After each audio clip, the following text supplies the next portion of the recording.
What's up, Under the Hood Radio Show fans? I want to talk to you a little bit about timing belts today. What we have here is a Honda V6. Regardless, it's got a timing belt. Some of you are saying, yeah, I know all about timing belts. And other ones are saying, really, a timing belt? I've never really seen one, but you talk about it on the show all the time. So here's what we got. Belt under the plastic covers on the front of the engine. We've already taken off all the external accessories and stuff, but the water pump's still on there. So when a shop says they're going to do a timing belt component kit, here's what you get. Water pump, tensioner, hydraulic oil tensioner, roller that goes on that, another roller here. Some people call them idlers. All this goes together because what happens if you just put this belt on? Yeah, the belt's a little cheaper, but pump starts leaking or locks up, belt's garbage.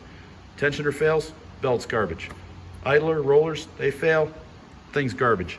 If any of these fail, motor's garbage because it's going to bend the valves when they contact the pistons because it'll be out of time. That's not good. So when do you know you need to change this belt?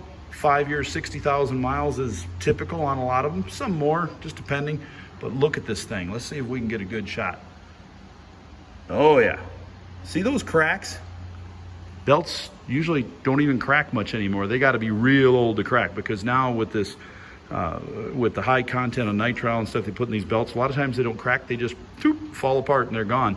That cracked belt, you get in the cold weather, that's when the problem's going to come. So it's going to be like a garden hose. They get real stiff in cold weather, like kind of like regular tires, snow tires.